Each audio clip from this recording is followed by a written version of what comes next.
नमस्कार बच्चों, मैं आपकी हिंदी शिक्षिका अहाना हूँ और नोवा लर्न बुक्स, जो माउंट एनलाइटनमेंट इंटरनेशनल की एक इकाई है, के साथ हमारी इस सीखने की यात्रा में आप सभी का एक बार फिर हार्दिक स्वागत करती हूँ।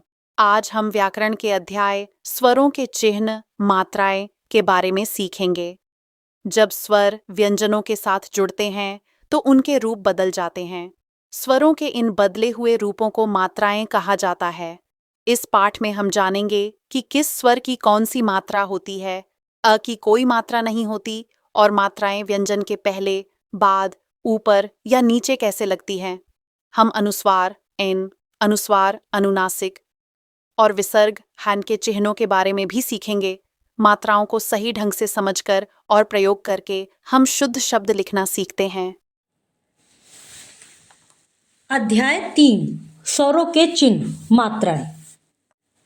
जो स्वर होते हैं 11 उनके चिन्ह होते हैं। केवल ए को छोड़कर सबके चिन्ह होते हैं और जो व्यंजन के साथ यूज होते हैं, व्यंजन के साथ उनको प्रयोग किया जाता है, तो ये चिन्ह लगाए जाते हैं। स्वरों को व्यंजनों के बाद जोड़ने पर उनका स्वरूप बदल जाता है। उनके इस बदले हुए स्वरूप के लिए कुछ निश्चित चिन्हों का प्रयोग किया जाता है। इन्हीं निश्चित चिन्हों को मात्रा कहते हैं।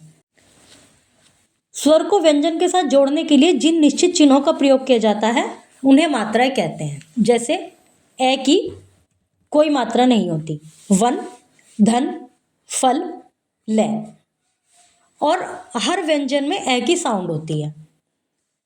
आ की मात्रा ये डंडा होता है। अब आ को जब व्यंजन के साथ जोड़ेंगे तो पूरा आ ना लिखकर ये डंडा लगाएंगे। बाग, धागा, माला, जाला। छोटी ई की ये मात्रा होती है। जब इसका व्यंजन के साथ यूज किया जाएगा तो हम लिखेंगे किताब, गिटार, बिल, तिनका। बड़ी की मात्रा ई की मात्रा व्यंजन के बाद ऐसे लगती है। जो छोटी की है वो व्यंजन से पहले लगती है। जैसे कै के ऊपर थी तो कै से पहले लगी। तितली में तय के ऊपर थी तो तय से पहले लगी। ये लगती है व्यंजन के बाद।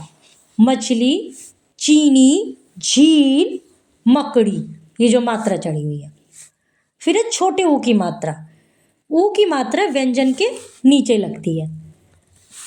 जामुन, बगुला, गुड़िया, पुल। बड़े ऊ की मात्रा। ऊ की मात्रा भी व्यंजन के नीचे लगती है। ये उल्टी साइड जाती है, ये सीधी साइड जाती है। भालू, तरबूज, फूल, झूला। ऊ व ऊ की मात्राएं सभी व्यंजनों के नीचे लगती हैं, परंतु रे के मध्य लगती है। अब जैसे ये तरबूज है, इसमें तो नीचे लगी है। ऊपर भी देखिए, बै में नीचे लगी हुई है, गे में नीचे लगी हुई है, सब में नीचे लगती हैं दोनों की मात्रा। लेकिन रे में कहाँ लगती है? बीच में लगती है। देखिए जैसे रुपया, रुमाल। रे की मात्रा नीचे लगती है। ऋषि व्यंजन के नीचे। नृप, कृष्ण, मृग, वृक्ष। ए की मात्रा व्यंजन के ऊपर लगती है। करेला, शेर, बेर, केला। आई की मात्रा भी व्यंजन के ऊपर लगती है। पैसा, थैला, पैर, बैल। ओ की मात्रा ये व्यंजन के बाद लगती है। मोर, बोतल, ढोल, कोयल। औ की मात्रा व्यंजन के बाद लगती है। चौकीदार, बौना, पौधा, लौकी। अंग ये इसकी बिंदी लगती है केवल व्यंजन के ऊपर। जंगल, मंदिर, बंदर, डंडा। अंक को अनुस्वार भी कहते हैं। फिर अंक का चिन्ह, चंद्र बिंदु, इसका भी व्यंजन के ऊपर लगता है और इसको अंक को अनुनासिक भी कहते हैं, चंद्र बिंदु भी कहते हैं। ये जो बिंदु इसका चिन्ह होता है। कांच, ऊंट, चांद, सांप।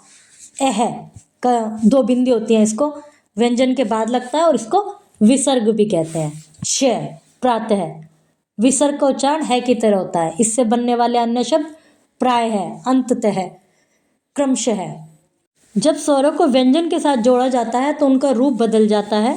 स्वरों को व्यंजनों के साथ जोड़ने के लिए जिन निश्चित चिन्हों का प्रयोग किया जाता है उन्हें मात्राएं कहते हैं। अ की कोई मात्रा नहीं होती। अंग, अंग, अण, अनुस्वार अनुनासिक तथा अह विसर्ग। अनुस्वार अनुनासिक और विसर्ग। इनकी मात्रा नहीं होती बल्कि इनके चिन्ह होते हैं जो इस तरह से यूज होते हैं, डंडा, सांप, प्रातः। बच्चों, आज हमने स्वरों के चिन्ह, मात्राएं की मूल बातें सीख ली हैं। अगले पाठ में हम फिर मिलेंगे एक नए और रोचक विषय के साथ। धन्यवाद और शुभ अध्ययन।